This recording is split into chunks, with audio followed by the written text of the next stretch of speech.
सिर्फ अकेले पवन क्लास में आते हैं, परंतु ये जो क्लास है सभी बच्चों के लिए रहती है। वैसे देखा जाए तो ये संपूर्ण मध्य प्रदेश के बच्चों के लिए रहती है, परंतु मेरा उद्देश्य है अपने कॉलेज के बच्चों के लिए। मैं हर बार बच्चों से यही कहती हूँ कि आप घर पर हैं, पाठ्यक्रम नहीं रुका है ना। और मेजर के बच्चों को मैं स्पष्ट बता दूं, कई बच्चे तो ऐसे हैं कि उन्हें पता ही नहीं उन्होंने मेजर में लिया क्या है, उनका मेजर क्या है, माइनर क्या है, और उन्हें कौन सा पेपर देना है, क्योंकि आपको क्लास में नहीं आना। मैंने ग्रुप में भी डाला है, बच्चों को स्पष्ट लिखा है। और फिर दूसरी बात, आप लोगों की परीक्षा भी यहाँ नहीं होती, ठीक है। उसके बाद फिर ये ना हो जब आपके पास क्वेश्चन पेपर जब आप सॉल्व करें तो ये कहते हैं पढ़ाया नहीं गया, या हमको तो पता ही नहीं कि हमारा मेजर क्या है, माइनर क्या है। तो आप लोग ऐसा बिल्कुल भी मत करिए, ठीक है। हाँ, ये ध्यान रखिए। जब बच्चे को फोन करते हैं मैं उन्हें भी समझाती हूँ कि आप पहले फोन में उनकी जो भी समस्या का समाधान हो जाता है, परंतु आपको क्लास में कॉलेज में आना पड़ेगा, ठीक।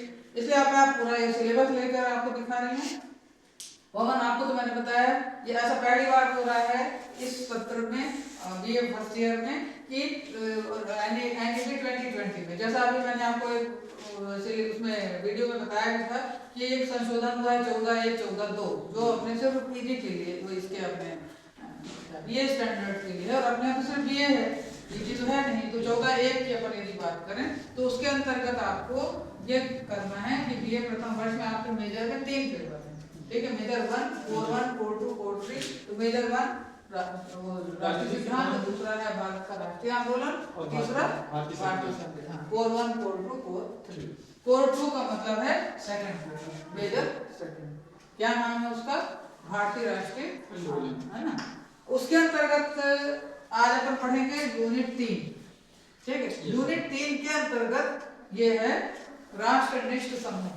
और मैं आप लोगों को बताऊं, क्योंकि ये पहली बार ऐसा हो रहा है कि 3 पेपर भी हो रहे हैं मेजर, और ये मेरे हिसाब से तो ये जो राष्ट्रनिष्ठ समूह है पहली बार पाठ्यक्रम में जोड़ा गया है। तो जब कोई पाठ्यक्रम में नया चीजें जोड़ी जाती हैं और जब पेपर सेटिंग के लिए आता है तो कोशिश ये की जाती है कि उस चीज को भी शामिल किया जाए, या ये तो पूरा फुल क्वेश्चन भी आ सकता है, टिप्पणी में भी आ सकता है, और आप इसे प्रोजेक्ट में भी ले सकते हैं, ठीक है। जैसा कि आपने अभी प्रोजेक्ट में लिया है महात्मा गांधी के राष्ट्रीय आंदोलन, जो आप प्रोजेक्ट कर रहे हैं, ठीक है। अभी मैं दिखाऊंगी ये विद्यार्थियों को जो घर में है, वो ये नहीं समझ रहे हैं कि प्रोजेक्ट भी उनको करना है, फिर आप पूरा दोष आरोपण शिक्षक पर डाल देंगे तो ये तो बिल्कुल गलत है। और ऊपर से मैं उन बच्चों के लिए जो पीजी कॉलेज से ट्रांसफर होकर के यहाँ है, ठीक है। तो इसके लिए मैं बताना चाहूंगी कि अपन को आज अपन पढ़ेंगे यूनिट 3 में राष्ट्रनिष्ठ समूह, ठीक है।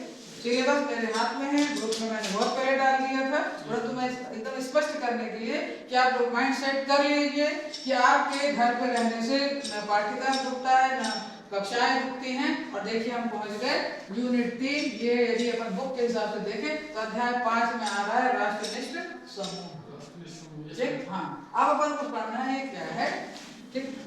राष्ट्रनिष्ठ किसको कहते हैं या निष्ठा किसको कहते हैं? निष्ठा मतलब हमारा मन मस्तिष्क जिस सोच के साथ उस संबंध में या उसके प्रति हृदय से समर्पित हो, उसे अपन निष्ठा कहते हैं। जैसे शासकीय कर्मचारी निष्ठावान रहता है, सरकार के नियमों के प्रति निष्ठा करता है, राष्ट्र के प्रति निष्ठा करता है, अपने देश अपने राज्य के प्रति निष्ठा करता है, ठीक है। अब यहाँ तो बात आ रही राष्ट्रनिष्ठ की। दूसरी बात कब की बात आ रही है? अपन भारतीय राष्ट्रीय आंदोलन के समय का देख रहे हैं, है ना, कि स्वतंत्रता से पहले ऐसे कौन से समूह थे जिन्हें की कहा जा रहा है राष्ट्रनिष्ठ। और वो किसके प्रति राष्ट्र के प्रति निष्ठा को दिखा रहे हैं, किस कार्य के प्रति दिखा रहे हैं और किस माध्यम से दिखा रहे हैं, ठीक है। और इन्होंने कौन सा माध्यम अपनाया?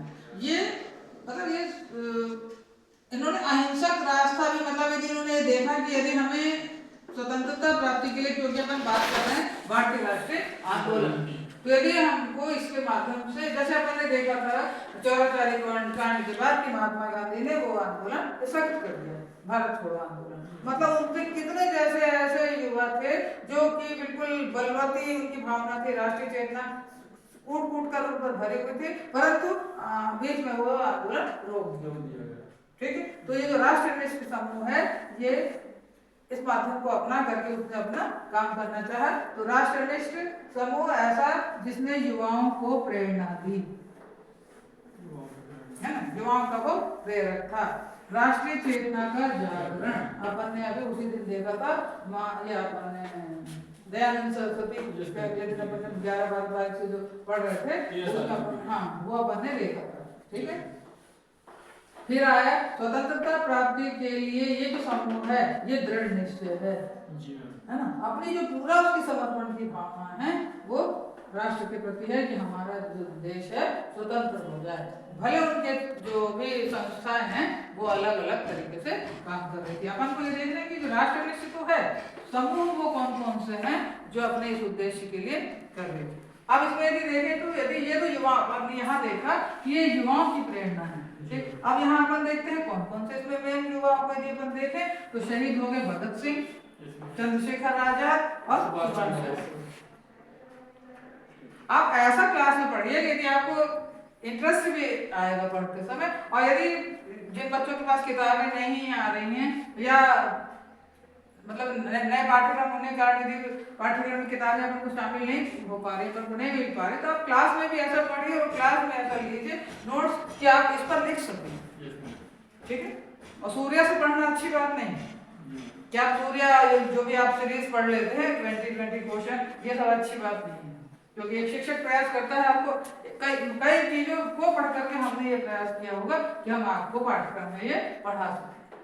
ठीक है, तो अपन को वो चीजें उनसे नहीं पढ़नी है। अब अपन राष्ट्रनिष्ठ समूह देख लीजिए कौन कौन से हैं। कुल है 8 समूह। पहला समूह है, प्रश्न ये भी आ सकता है राष्ट्रनिष्ठ किसे कहते हैं, क्या है मतलब परिभाषा राष्ट्रनिष्ठता क्या है, निष्ठावान निष्ठा क्या कहलाती है वो। ठीक, उसके बाद से कौन कौन से समूह है, प्रश्न ये भी आ सकता है कौन से समूह है, या जितने समूह उनमें से किसी एक पे टिप्पणी लिखने को आ सकता है या पूरा आ सकता है। ठीक है, तो अपन ने देखिए पहले समूह कौन कौन से हैं। पहला है भारत चैम्बर ऑफ कॉमर्स।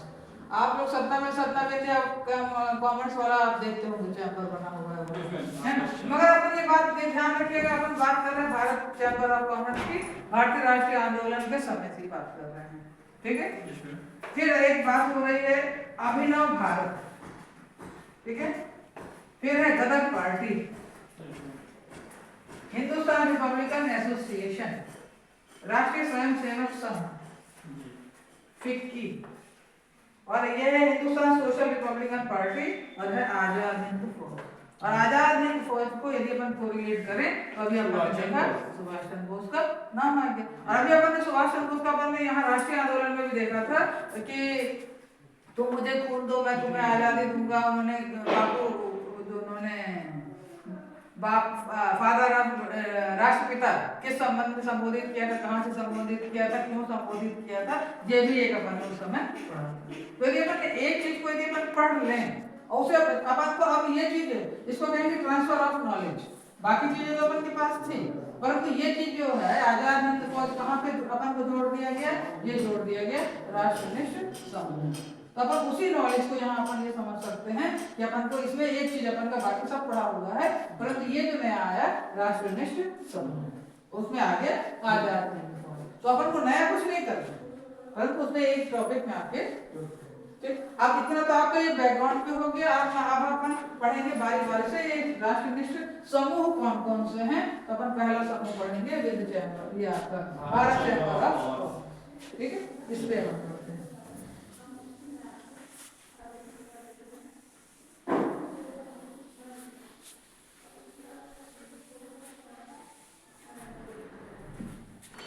अब यदि अपन इसको देखें, ये जो समूह है ये आपका भारत वाला, ये आ रहा है 1853 और कलकत्ता में।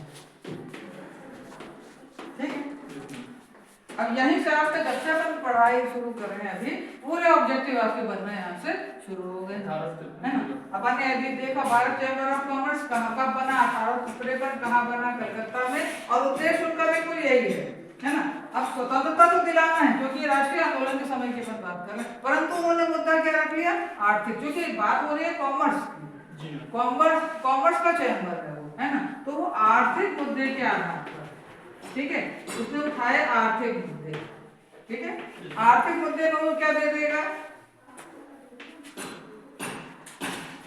राजनीतिक सहयोग भी वो कर देगा, यहाँ पर वो इनका उद्देश्य क्या है कि वो स्वदेशी आंदोलन, स्वदेशी आंदोलन यहाँ पर होगा, स्वदेशी वस्तुओं का उपयोग,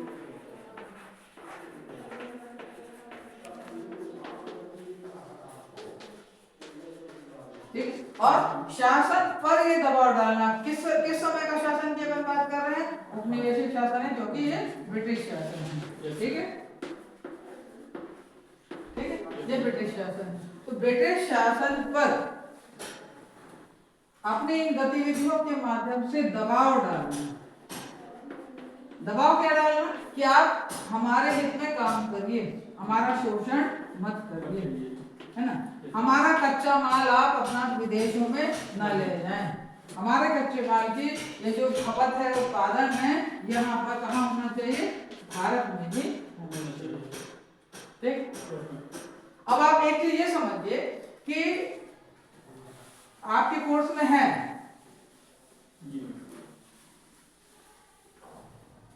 एक है राजनीतिक दल, ठीक है, और दूसरा है दबाव समूह।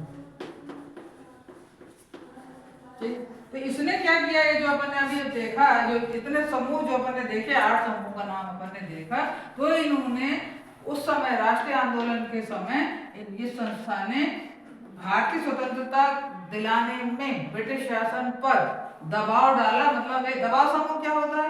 राजनीतिक दल का उद्देश्य रहता है, दोनों में एक सीधा सा अंतर समझ लीजिए।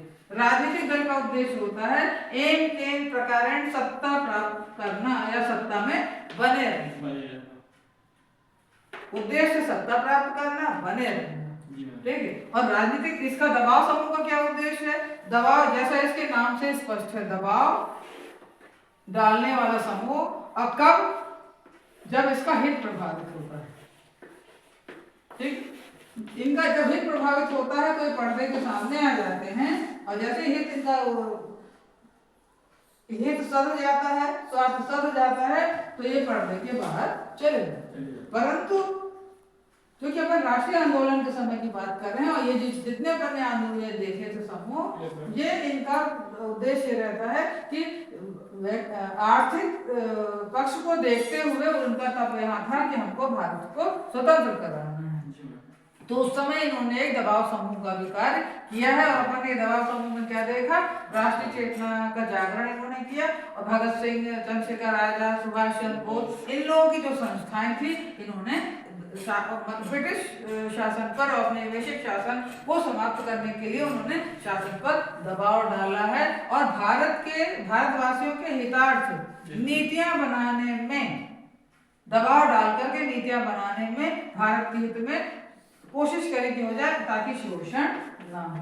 तो उस जमाने में भी उन्होंने ये प्रयास किया कि उत्पादन की जो कच्चा माल है वहां ब्रिटेन में ना चला जाए, और उत्पादन और उसका वितरण और उसका सामानों का जो कीमत जो तय करना है, वो भारत के व्यापारियों के लिए, किसानों के लिए हित में होनी चाहिए, ना कि जैसे अपन ने चंपारण आंदोलन में देखा था कि वो जो नील की खेती थी, वो उसमें क्या होता था? ब्रिटिश जो वहाँ के व्यापारी थे वो लाभान्वित हो रहे थे, ना कि भारत के किसान। और उनके द्वारा जो उनकी जमीन ले ली जाती थी, वो ऐसी ली जा रही थी, और बाद में जहाँ जहाँ नील की खेती होने पर बंजर हो जाती थी, तो पूरा फायदा जो ब्रिटेन के व्यापारी थे उनको हो रहा था, ना कि भारतीय किसानों को। तो ये जो शोषण था, ये आवाज उठाने के लिए इन जो संस्थाओं ने काम किया है। ठीक है, तो आज के लिए इतना ही पर्याप्त है।